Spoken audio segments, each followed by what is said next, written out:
Well, hello everyone. It's that time again, yeah? But I know I actually recorded this a bit earlier than I should have, but anyways, right in this video we'll be covering the future Langrisser series. This is mostly for the major update coming up in probably a week or in a few days. By the time we're recording, I am thinking about putting this as a scheduled video, which is supposed to come out around like Thursday in my time, which is 12 o'clock a.m. I would say. But I don't know. I have a feeling I'm gonna need to schedule it like that so that way it won't be too early to record this. But anyways, let's get that out of the way. So anyways, the next major update would like I said earlier, it's gonna introduce the girl in the shell and Sword of Light and Shadow. So I guess we're asking, well, why did they have the names like this long? Well, for confirmation, I don't exactly know why, but for thing is that this was actually this was at first I thought this is a Chinese translation, I would say, but unfortunately in global version these are the names will be kept for those characters. So anyways, I gotta give you a rundown who they actually are when it comes to those strange names by the looks of this. So anyways, so the girl in the show is Lucretia 2.0, which is basically Lucretia, but I feel that she's gonna be kind of similar to her like her original counterpart, I would say. But I don't think she summons a golem at this in this new form. But anyways, we'll see when they release it in the next week. And we also have Sword of Light and Shadow. This is Zelda 2.0. This one, I believe, should work similar to the original Zelda, but I think this one's more dangerous, I would say. I mean, most of the new versions are usually dangerous, but anyways, we'll see when they arrive. But I mean, you can actually find those info in Wizard Next. Oh yeah, and speaking of Wizard Next, they finally received a latest update. Like I mean, unlike before, I don't think we have ever got a site update for like 4 months. Like it's been that long, and I'm glad that they haven't forgot about it and they decided to come in and help the community by updating it once more. So I'm hoping they'll keep updating as constant as possible as this rate because finding those translations is a bit of a pain, at least in my part, because I was worried that the future linguister might be at stake if they don't update their site. But I'm glad they're still updating. So, anyways, future linguister will still live on for the brighter future. So, anyways, moving on to the next part, I'm going to show you what the schedules are within the next major update. So, anyways, as you will expect, this major update is actually the fourth anniversary. Yes, in 2022, we actually got it earlier because they merged two different updates together because of the fact that in CN, if they do not merge those two, we're gonna have the update with no units, which in reality is not gonna be fun when it happened like this. But I'm glad they decided to merge it, but on a second thought, this could also come in some bad notes, I would say. There'll be lots of events running around, which could be a bit of a hassle if you're just a casual player. It'll be too much if you couldn't do all of them at once in one day. Anyways, moving on. So anyways, these are the banners to expect. So the first week, of course, will be the two new heroes. That like the girl in the shell and sort of light and shadow, or you can call them Lucretia 2 or Zelda 2, whichever you want to call them. Anyways, this will be featured for the rest of the cycle, along with the other banners such as Watham banner. Yes, Watham banner is coming back once again. I mean, it is expected because he comes back twice a year. So I wouldn't be surprised. So to those who didn't have Watham still, this is a good chance for you to get him because once his banner goes away, he is gone forever until he gets a rerun in the halfway point of the year. So, anyways, if you want him right now, do it. A- And also the best part is that this banner will last the entire cycle as well. So if you do not have enough Trinity crystals by that time, you can actually still try to grind some before his goes away. Okay, and also to you guys, those guys who still didn't know how Watham banner works, so you notice that Watham is actually by himself on this setup, right? Apparently, yes.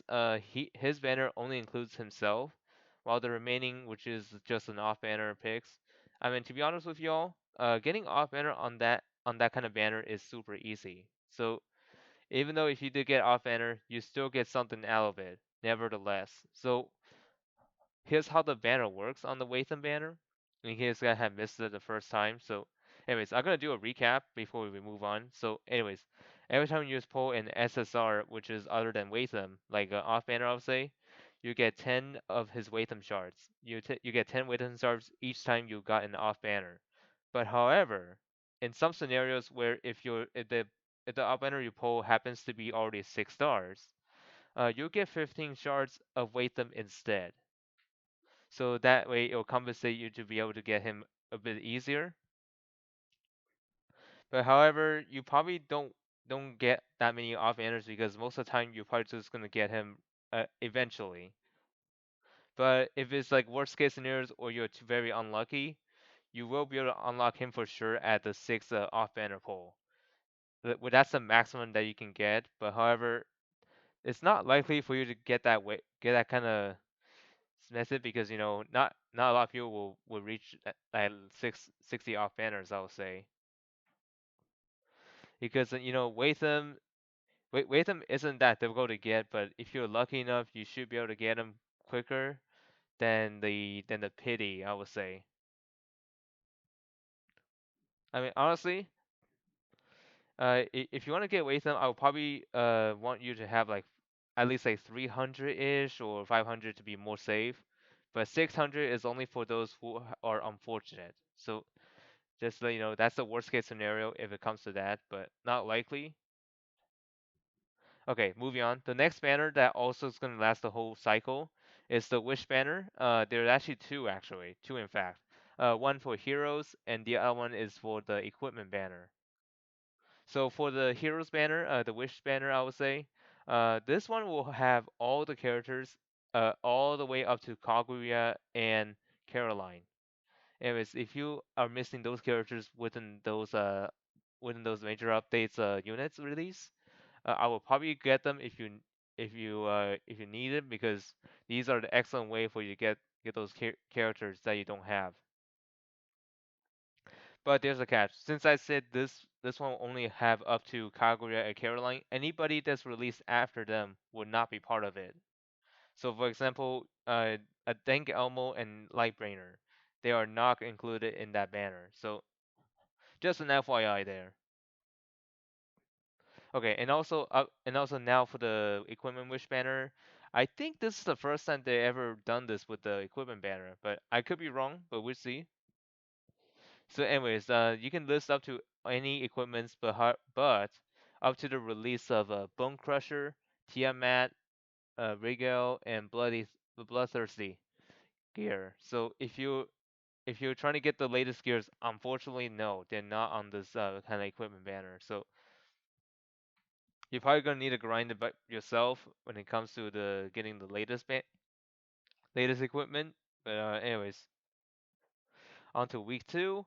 Week two has two of the like the Wadar banners. These ones feature Florentia and Ashamar.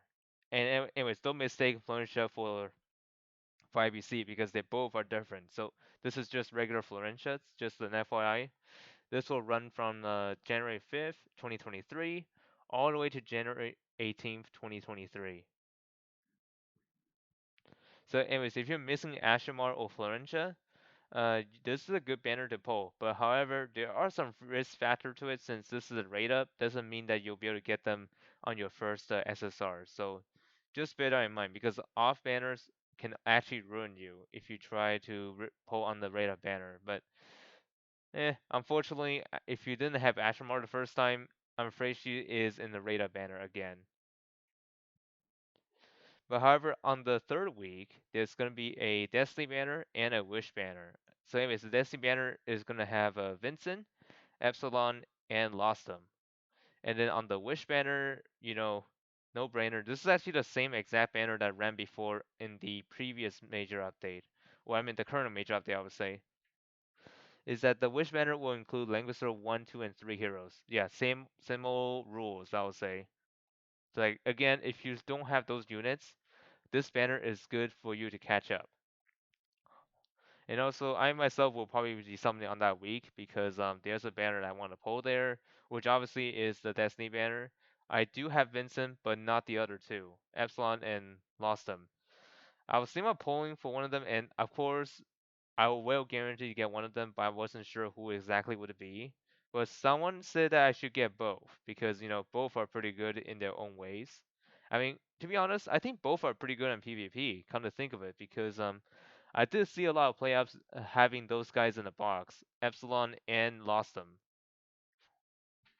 Like they're just very good in their own ways. Like I think Lost them might be more appealing to me because the ability to get out of the danger after attacking is pretty neat. So like having him on my team would just be a huge boon when it comes to kill options. But if I end up having Epsilon, then that's also okay because I see him do a lot of kill potentials with his 3C. Yeah, it's very devastating if it's able to kill. Anyways, enough of the off top. Enough of like a distraction here. So anyways, I'm gonna do a recap of these banners. Anyways, the week 3 banners will run from January 12th, 2023, all the way to January 25th, 2023. And finally, on the final week of the major update is are the two recurring banners. The Destinies to be exact. The first one is the I believe this is. I mean, this is kind of strange, honestly, because these three characters have reoccurred a lot of times. But however, these three doesn't have the same exact factions towards each other. I mean, I understand that.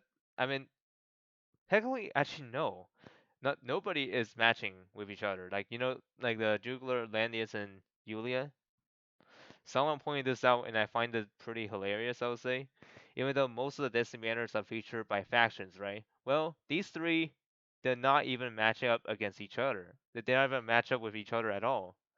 Like, I believe Jugler is Origins of Life faction buff, while Landius is the Yeles Legends faction buff, while Yulia is just, well, uh, semi-healer. She's not a faction buffer whatsoever. So yeah, it's kind of odd to me because for some reason these three are still together, and I think it will stay this way forever.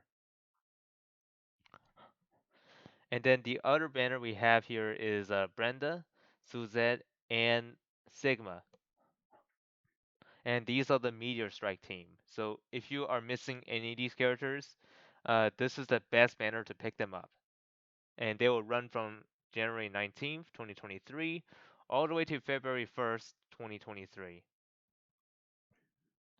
And keep in mind, Zilong could actually mix up all these banners up if they choose what they desire.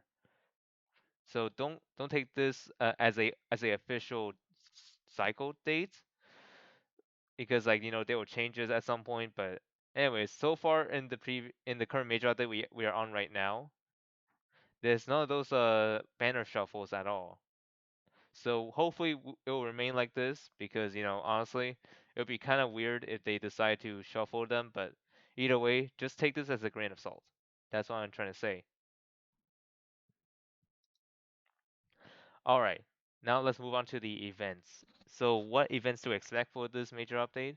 Well, one obvious event you should look after is the fourth anniversary login event. So yeah, you get a lot of goodies with this. So don't miss out on the fourth anniversary. Anniversary login events are usually pretty fun and also huge rewarding to those who are still playing the game. And also one thing I want to point out. So this major update, so like for this upcoming major update, I mean like we are supposed to get Magic Tower Conquest, but that event came early, so I feel that we probably won't be getting that here in this major update because honestly, it doesn't make sense to run this again for the next major update. So I'll just point that out, just let you know if you are wondering, because originally this was supposed to be scripted by Wiki Wizard, but like by the Wiki Wizard's source, But in global, they actually shifted the events around. So now the the Magic Tower Conquest, also known as the Auto Chess, has been moved to an earlier time. So we probably won't be getting that for this major update. Just to let you know. Okay, next up we got the confessions and exclusive. I mean, there's only one confession I would say. So, anyways, the first confession, the first new exclusive, I mean, like, is a headwear. Actually, both are headwears as it seems. So the first one we have is for Archon of the Moon. His increases his HP and defense plus 5%, and also additionally, when the unit triggers an act again, buffs on this unit do not decrease in duration. After taking action, if this unit is on water and has not dealt damage, then restores 20% HP. This one is okay, I would say. It's probably, I don't know. It really depends on if you use him a lot. Or I would say, to be honest with all of you, this is actually a good helmet for you to have if you use Arc on the Moon a lot. Just to let you know. So yeah, if you use Arc on the Moon a lot, if you like if Archon is actually pretty injured, this gear could help him out a little bit as long as you don't deal damage. Okay, the next gear that also got the exclusive is I mean the next hero that also got the exclusive is Kaguya, not Kagura or Kaira, I would say. Anyways, not those two. Kaguya, the Jade Toad Sensei. So anyways, her headwear increases her HP by 10%. At the start of the map, gain two random like one, get two random cards like boar, butterfly, or deer.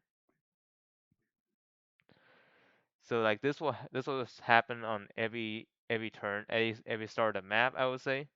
This is a good way to start. And additionally, the unit's range will be increased by 2 from sleeve cards that cannot be dispelled. Oh yeah, so basically if you had the effect of the sleeve cards, the unit range usually increases her unit range will increase by 2, and that one will longer be dispelled. So yeah, which will make this play a little bit secured and also dangerous for your opponent. For every one boar, butterfly, or deer consumed, hero's crit rate will be increased by 1%, and it could be increased up to 10%. So yeah, her headwear is actually pretty good in the offense capabilities as well as at the start of the battle, like at the start of the map, I would say. So yeah, pretty useful. So some guys may be asking like which are the two gears that are actually most efficient or actually most useful out of the out of the two of them. I would say Kaguya because Kaguya, honestly Kaguya really needs this buff, so I'm glad that they gave her exclusive earlier as I thought. So, anyways, moving on. We got a new confession. A lot of people are actually well looked into this. Like, Azusa is finally getting a confession. So, if you haven't got her confession, like, or hard one done yet, do it right now. If you want to see her new confession available. Oh yeah, and also in case you guys haven't seen my recent community post, I said I've updated the Future Langrisser series when it comes to major update info coverage. Well, I've added a new section dedicated to the newly released the episode of of this episode of Future Langrisser, which is casting pattern skills. So yes, I'm finally gonna showcase what they are now. I mean, I've done this before in the December 2022 edition, but now I'm gonna put them in the major update info as well. So you might see me do a recap in case when it comes to that. So, anyways, new casting pattern skills. We got 4 characters getting those, and keep in mind, casting pattern skills are activated as passive skills. So you don't necessarily need to equip them at all. They're just there automatically once you unlock them. So anyways, first off, we got Brenda. Attack. Her casting pattern skill increases her attack by 5% after triggering act again from talent. Gains critical hit rate plus 100%, and this will last one turn. So this is pretty useful when it comes to offense abilities. So like when she does the act again on from her talent, her critical hit rate will be increased by 100%, which is a guaranteed critical hit on your next attack after you do act again. Sounds pretty dangerous, I'll say. And I'm glad Brenda got some love there because honestly, I don't think a lot of people use Brenda nowadays. Next up, we got Egbert, which is the SR hero. I don't use him much because there are other mages that does better than him, unfortunately. But I'm glad he is still being looked at. So, anyways, Egbert, his casting pattern skill increases his int by 5% after actively dealing damage. Have a 50% chance to deal one instant of one times int fixed damage. So So I guess this is supposed to capitalize his talent because after you attack a certain enemy or like using AOE, those enemies that got hit would take fixed damage later after that turn. So with this one, basically he will deal a one times of his int as fixed damage, which is honestly pretty OP. I was if you say so. Like Egbert, as long as you build him with high int, he will be able to deal a he'll be able to deal full damage depending on his end. So yeah, I mean it could be overpowered, but at the same time maybe not. It really depends on how you build him. Honestly, honestly, it's really not that bad when it comes to that. But anyways, moving on. The next one we have, a lot of people find them as the PD breaker. In every Kong Shoot You Summon video, Gerald Leda always was left in the shadows of like as an off-banner candidate.